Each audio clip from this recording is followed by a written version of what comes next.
میرے نبی کریم علیہ السلام نے اپنے صحابہ کو مطمئن زندگیاں فراہم کی، اطمینان بخش رویے حضور نے دیے۔ آپ غور فرمائیں گے کہ غریب ترین صحابہ بھی جب کوئی ان سے پوچھتا تھا کیفیت کیا ہے تو وہ کہتے تھے الحمدللہ، اللہ نے ہمیں نبی کریم کا غلام بنا دیا ہے۔ اب ہم خود اپنے آپ کو اتنا نفسیاتی طور پر کمزور کر لیتے ہیں سوچ سوچ کے کہ فلانا بڑا ہو گیا ہے، میں چھوٹا رہ گیا ہوں، فلاں آدمی آگے نکل گیا ہے، میں پیچھے رہ گیا ہوں۔ یہ چیز انسان کو کمزور کرتی ہے۔ انسان اگر یہ تصور کر لے کہ جو میرے حق میں بہتر تھا میرے رب نے مجھے عطا کر دیا ہے، اسے سکون نصیب ہوتا ہے، پھر نفسیاتی مسائل ختم ہوتے ہیں۔ بڑے بڑے سمجھدار لوگوں کو کالا جادو ہو جاتا ہے، اور بڑے بڑے عقل مند لوگ ہوتے ہیں جن کی بھابھی انہیں نظر لگا دیتی ہے۔ بڑے بڑے سمجھدار لوگ ہوتے ہیں کہ جن کی دکان کے آگے کوئی تعویذ پھینک جاتا ہے۔ بڑے سمجھدار لوگ ہیں لیکن وہ چھوٹی چھوٹی باتوں سے اتنے کمزور ہو گئے کہ سانپ سے ڈرتے ڈرتے رسیوں سے بھی ڈرنا شروع کر دیا۔ رسیوں سے، وہ جی میں صبح کل چل رہا تھا تو میرے پیچھے کوئی چل رہا تھا تو میں نے کہا سایہ ہوگا آپ کا، کوئی ساتھ چلتا ہے۔ ایک حدیث ہے ترمذی شریف کی، اسے یاد کر لیں، بڑا نفع دے گی۔ میرے نبی کریم علیہ السلام نے فرمایا اگر ساری دنیا مل کے بھی تیرا نقصان کرنا چاہے تو جب تک رب کی مشیت نہ ہو تیرا نقصان ہو نہیں سکتا۔ ختم ہو گئی بات، باہر آ جائیں اس چیز سے۔ اور فرمایا سارے زمانے کے لوگ مل کر تیرا نفع کرنا چاہیں تو جب تک اللہ نہ چاہے وہ تیرا کوئی نفع کر نہیں سکتے۔ نقصان بھی اللہ کی مشیت پہ ہے، نفع بھی اللہ کی رضا پہ ہے، تو پھر آپ بلا وجہ لوگوں کو دیکھ کر ٹینشن کیوں لیتے ہیں؟ پریشانی کاہے کی ہے؟ آزمائش کس بات کی ہے؟ اپنے آپ کو سکون دیں، اپنے آپ کو مطمئن کریں، کہیں رب بڑا ہی مہربان ہے، اس نے جہاں اچھا سمجھا ہے وہاں اس نے مجھے رکھا ہے۔ اپنے ذہن کو اطمینان دیں، سکون دیں۔ میرے نبی کریم علیہ السلام کی پوری حیات مبارکہ میں آپ کو شکوہ نہیں ملے گا کہیں بھی۔ حضور یتیم پیدا ہوئے، کتنی دفعہ آپ کو کتابوں میں ملتا ہے کہ حضور روئے ہوں کہ میرا باپ ہوتا تو ایسے ہوتا، میری اماں ہوتی تو ایسے ہوتی۔ ہم روز نہیں روتے؟ نبی کریم صلی اللہ تعالی علیہ وسلم نے اپنی زندگی ساری آزمائشوں میں گزاری۔ کہیں آپ کو محسوس ہوتا ہے کہ نبی کریم صلی اللہ علیہ وسلم کسی کے پاس بیٹھے اور فرمایا آؤ میں تمہیں اپنے دکھ سناؤں؟ ہمیں تو مسئلہ بن گیا ہے، ہم لوگوں نے اپنے آپ کو غیر مطمئن بنا لیا ہے۔ ہم ان ساری چیزوں کی ڈیمانڈ کرتے ہیں جو ہمارے مالک نے مناسب نہیں سمجھی ہمیں دینی۔ ہمیں اپنے آپ کو مطمئن کرنا چاہیے، سکون میں رکھنا چاہیے۔ اگر آپ تھوڑا سا اپنے آپ کو سکون دیں، اطمینان دیں، کہیں الحمدللہ، اللہ تبارک و تعالی جہاں جس کو چاہتا ہے وہاں اسے بٹھا دیا کرتا ہے۔ پھر ہم لوگوں کا منصب چھیننا چاہتے ہیں، حسد کرتے ہیں، بغض پیدا ہوتا ہے، عداوت پیدا ہوتی ہے، نقصان ہوتا ہے۔ فطری طور پر جو صلاحیتیں اللہ نے دی ہوتی ہیں ان کو بھی زنگ لگ جاتا ہے، زنگ لگنے لگتا ہے ان سب چیزوں کو جو اللہ نے اپنے فضل سے ہمیں دی ہوتی ہیں۔ تو بات کو یاد رکھیں، زندگی میں آپ مطمئن ہو جائیں کہ رب کریم نے جو دیا ہے وہ کمال ہی دیا ہے، کمال ہی۔ حضور کی ایک زوجہ محترمہ تھی تو ان کے ہاتھ ذرا لمبے تھے، مومنوں کی ماں۔ بعض خواتین نے ان سے کہا کہ لمبے ہاتھوں والی، ہم بنا لیتے ہیں نا یہ بھی بات کہ اس کا ناک موٹا ہے تو اس کی آنکھیں چھوٹی ہیں تو اس کے کان بڑے ہیں تو اس کے ہاتھ کیسے ہیں، تو کہا لمبے ہاتھوں والی۔ تو وہ پریشان ہو گئی، نبی کریم علیہ السلام تشریف لائے، کیا ہوا؟ عرض کی یا رسول اللہ مجھے لمبے ہاتھوں والی کہتے ہیں۔ تو حضور فرمانے لگے یہ پریشان ہونے والی بات ہے کہ خوش ہونے والی بات؟ یا رسول اللہ کیا مطلب؟ فرمایا تو کہہ کہ رب نے لمبے ہاتھ اس لیے دیے ہیں تاکہ میں سخاوت زیادہ کر سکوں، میں سخاوت زیادہ، یہ جو میرا چہرہ ہے نا، یہ جو آپ کا چہرہ ہے، یہ آپ کی چاہت ہے کہ اللہ کی؟ فی ای صورت ما شاء رکبک، اللہ فرماتے ہیں جیسے میں نے چاہا ہے ویسے تجھے بنایا ہے۔ تو اگر میرا موٹا ناک، میری چھوٹی آنکھیں، میری بڑی آنکھیں، میرے چپٹے کان، یہ میرے تو نہیں، یہ تو میرے رب کی چاہت ہے۔ مجھے اپنے موٹے ہونٹوں سے نفرت کرنی چاہیے کہ اللہ کی چاہت سے پیار کرنا چاہیے؟ مجھے اپنے کالے رنگ پر پریشان رہنا چاہیے کہ رب کی چاہت پر مجھے پیار آنا چاہیے؟ اللہ کی چاہت پر پیار کر، یہ چاہت ہے اللہ کی، یہ چاہت ہے، تو اللہ کی چاہت سے محبت کر۔ تو پریشان ہو رہا ہے فلانے کا رنگ ہو رہا ہے تو میرا کالا ہے، فلانے کا مکان بڑا ہے تو میرا چھوٹا ہے، فلاں بڑی گاڑی میں کیسے بیٹھ گیا؟ بھئی اللہ نے چاہا تھا بیٹھ گیا۔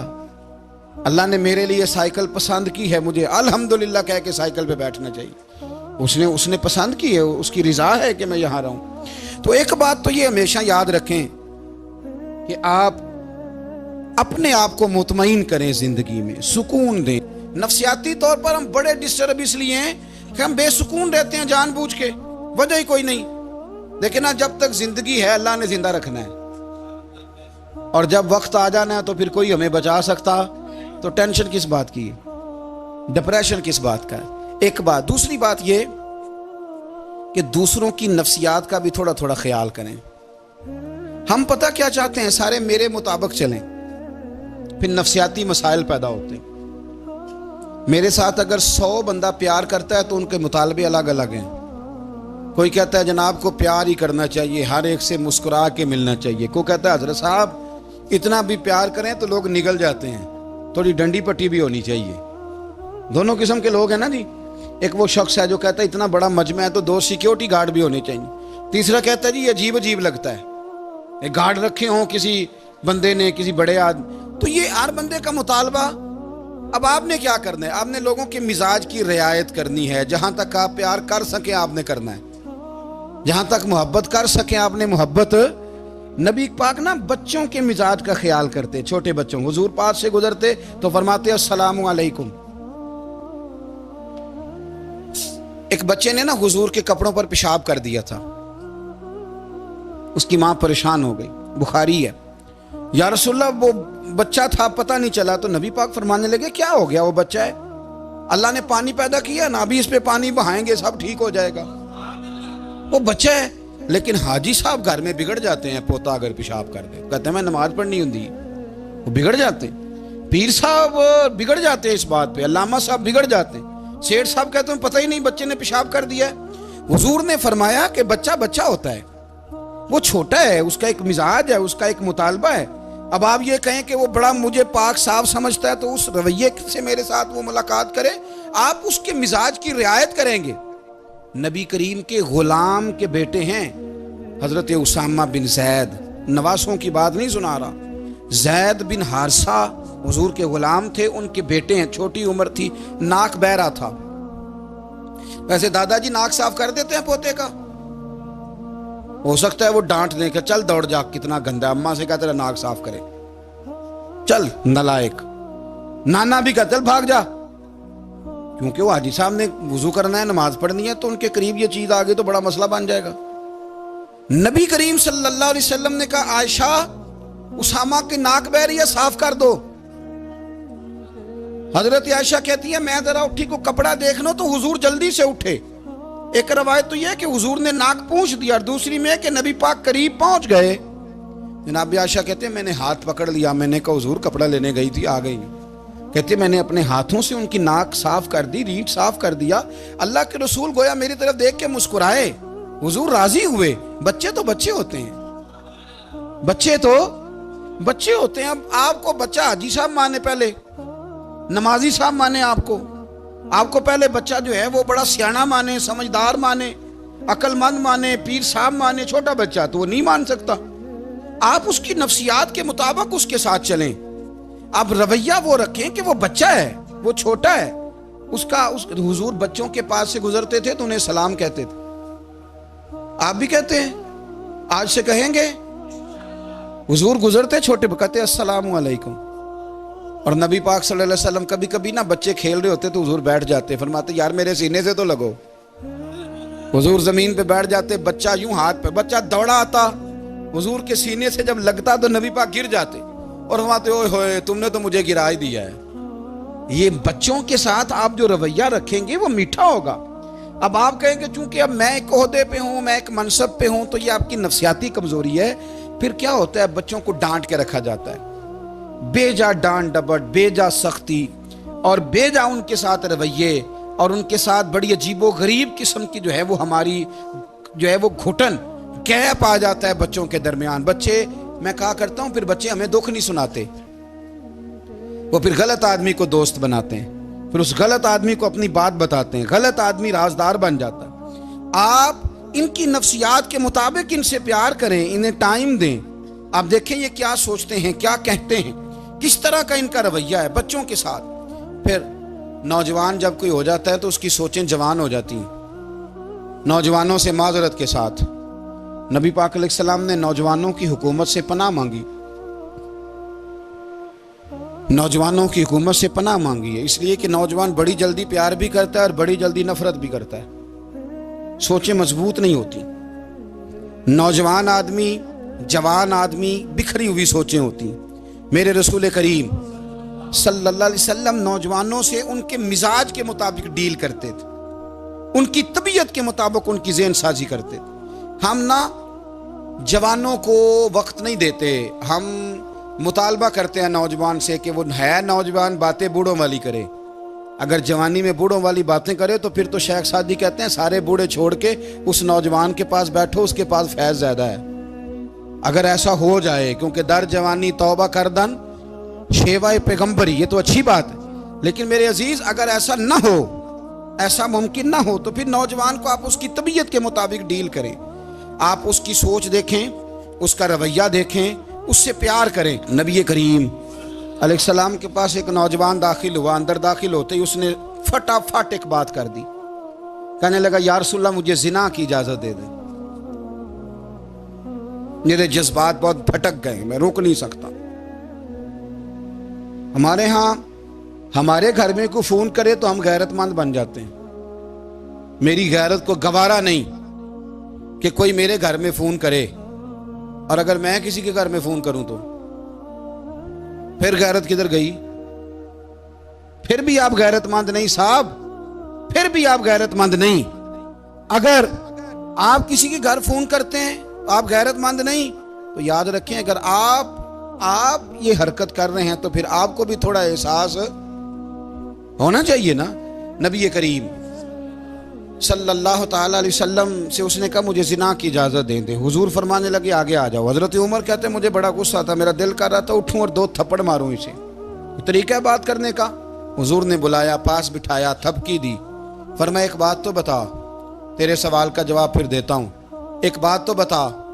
یا رسول اللہ صلی اللہ تعالی وسلم ارشاد فرمائیے۔ حضور فرمانے لگے تو پسند کرتا ہے کہ تیری بہن کے ساتھ کوئی زنا کرے؟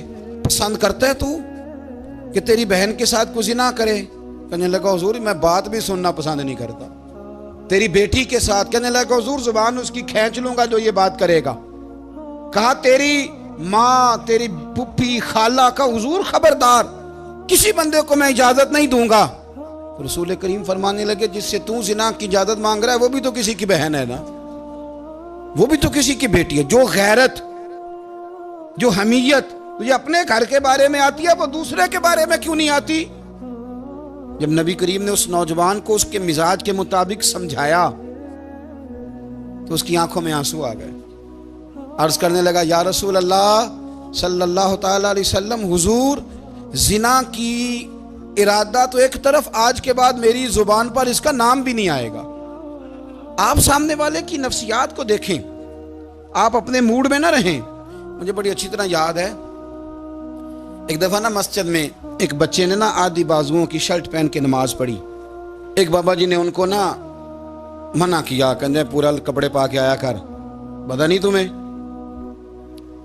وہ کہنے لگا، بچہ کہنے لگا نماز ہو جاتی ہے، بازو آپ فولڈ کر کے ایسے کر کے، بڑے بازو فولڈ کر کے پڑھیں گے تو کراہت ہے، لیکن ویسے بھی آدھے بازو والی شرٹ میں نماز ہو جاتی ہے، لیکن اچھا عمل نہیں، اچھا یہی ہے کہ آپ کے بازو پورے ہوں۔ تو بزرگ ان سے کہنے پورے کپڑے پہنو، کہنے لگا بھئی ہو جاتی ہے نماز، میں بھی تھا۔ تو مجھے انہوں نے کہا جی حضرت صاحب بات سننا، میں نے کہا جی حکم۔ کہنے لگے ان کپڑوں میں نماز ہو جاتی ہے؟ میں نے کہا جی ہو جاتی ہے۔ کہندے لگتا ہے منڈا چودھریاں دا ہے۔ منڈا لگتا ہے چودھریاں دا، فٹافٹ اسی وقت انہی پیروں پہ میں کہتی کہ ہے واقعی چودھریاں دا بچہ. لیکن مسئلہ یہ ہے کہ دین چودھری کے لیے بھی وہی ہے اور غریب کے لیے بھی. تو آپ اس بچے بیچارے کو اندر آنے تو دیں، اس کو مسجد میں داخل ہونے دیں، انشاءاللہ کپڑے بھی ٹھیک پہن کے آ ہی جائے گا. لیکن ہم نے تو ذہن بنا لیا ہے کہ ہم نے اپنی مرضی کے مطابق لوگوں کو قابو کرنا ہے. ہم لوگوں کی ذہن کے مطابق اترنے کو تیار نہیں، بس سارے میرے مطابق چلیں. یہ تو بات کو پیشوا کرے گا، مقتدا کرے گا، وہ بھی سمجھائے گا. رسول کریم علیہ الصلوۃ والسلام لوگوں کو جبرن نہیں جھکاتے تھے، حضور دلائل دیتے تھے. نوجوان بچوں کو موقع دیں، انہیں سمجھائیں، انہیں قائل کریں، ان سے پیار کریں، ان کی نفسیات کو سمجھیں، اس کے مطابق ان کے ساتھ آپ ڈیل کریں، پھر آگے بڑھیں. عورتوں کے بارے میں میرے نبی کریم علیہ السلام نے بڑی نصیحت فرمائی ہے. محبوب کریم فرمانے لگے عورت ٹیڑھی پسلی سے پیدا کی گئی ہے، سیدھا کرنا چاہو گے ٹوٹ جائے گی. یہ جیسی ہے اس کے ساتھ ویسے ہی گزارا کرو، اس کی نفسیات کو سمجھ جاؤ. عورت تھوڑا سا چاہتی ہے کہ وہ کھانا پکائے تو اس کی تعریف کر دی جائے، تو بھئی کھڑی ہے صبح سے باورچی خانے میں، 2 لفظ بولنے میں کوئی حرج ہے؟ اور اگر کبھی نمک زیادہ ہو بھی جائے تو کیا خیال ہے، بیوی جان بوجھ کے زیادہ ڈالتی ہے؟ اس کا شوق ہے کہ اس کی انسلٹ ہو. ہمارا رویہ اتنا سخت ہوتا ہے، بعض اوقات اتنا تکلیف دہ ہوتا ہے کہ اس سے جذبات کو ٹھیس پہنچتی ہے، مزاج میں خرابی آتی ہے. تھوڑی تعریف دیکھیں، عورت چاہتی ہے تھوڑا سا کہ میرے خاندان والے، میرے سسرال والے میری تھوڑی عزت کریں. تو وہ اگر سارا کچھ چھوڑ چھاڑ کے آ گئی ہے تو جس طرح ہم اپنی بیٹی کے لیے ذہن رکھتے ہیں عزت کا، اگر تھوڑا اس کے لیے بھی بنا لیں گے تو میرا خیال ہے کوئی حرج والی بات. ہم نا لوگوں کا خیال رکھنے کی بجائے لوگوں کو چڑھاتے ہیں. ناراض تو نہیں ہو جائیں گے آپ؟ نہیں، رہن دینے لگتا ہے تو ہو جانا ہے بھائی. چڑھاتے ہیں لوگ. کسی نے کہہ دیا نا کہ یہ میرے گھر نہ آئے آج کے بعد، باپ نے بیٹے کو کہہ دیا یہ تیرا رشتہ دار نہ آئے، وہ کہتا ہے تو سویرے ضرور آئی، ویکھاں گا تینوں کیڑا ڈکدا ہے، آنا صبح. وہ کسی نے کہہ دیا نا اس گلی سے نہ گزرنا، کہنا میں ابھی گزروں گا، تو دیکھ لے جو تو نے کرنا ہے. ہم لوگوں کی نفسیات کے بلکہ پتہ چل جائے نا فلانے کو فلان چیز بری لگتی ہے، اس کو لوگ زبردستی کرتے ہیں، چڑھاتے ہیں، نفرتیں پیدا کرتے ہیں، اس کے اندر غرور لاتے ہیں، مزاج کے اندر چڑچڑاپن پیدا کرتے ہیں. یہ کام نہ کریں. آپ اپنے لیے کیا گراؤنڈ بنا رہے ہیں کہ لوگ آپ سے نفرت کریں، لوگ تکلیف دیں آپ کو. یہ نوجوان بچے کسی نے ہارن دے دیا گاڑی کا تو آپ اس نے گاڑی پیچھے کرنی نہیں، وہ ماں بدولت کو ہارن بجا دیا ہے. یہ مہذب قوموں کا یہ رویہ نہیں ہوتا. یہ تو وہ قومیں ہیں جو مطلب بڑی تنگ ہیں اپنے آپ سے. یہ بڑے آوازار لوگ ہیں. ٹھنڈے رہیں، میٹھے رہیں، پیار کریں، دوسروں کے جذبات کا احساس کریں. نبی کریم صلی اللہ تعالیٰ علیہ وسلم نے ایک دن حضرت عائشہ صدیقہ سے کہا عائشہ تیرے ساتھ ایک بات نہ کروں، حضور کریں. فرمایا جب تو ناراض ہوتی ہے تب بھی مجھے پتہ چل جاتا ہے، اور جب تو راضی ہوتی ہے تب بھی مجھے خبر ہو جاتی ہے. اتنا دھیان رکھتے ہیں خاوند گھر میں کہ اب اس کی پوزیشن کیا ہے اور اب یہ کیا سوچتی ہے اور کس بات پہ اس کو جو ہے وہ ناراضگی ہوتی ہے. مجھے جب تو راضی ہوتی ہے تب بھی پتہ ہوتا ہے ناراض. تو حضرت عائشہ کہتی ہے نہیں نہیں حضور ایسی تو بات ہی کوئی نہیں، آپ بتائیں. تو حضور فرمانے لگے جب میں کسی اور زوجہ کے پاس تھوڑا وقت گزار لیتا ہوں زیادہ اور جب میں آتا ہوں تو ناراض ہوتی ہے. یا رسول اللہ آپ کو کیسے پتا؟ فرمایا بتاؤں؟ حضور بتائیں. فرمایا اس وقت جب تو قسم اٹھاتی ہے تو کہتی ہے لا و رب ابراہیم، مجھے ابراہیم کے رب کی قسم. اور جب تو مجھ سے راضی ہوتی ہے تو کہتی ہے لا و رب محمد، مجھے محمد کے رب کی قسم.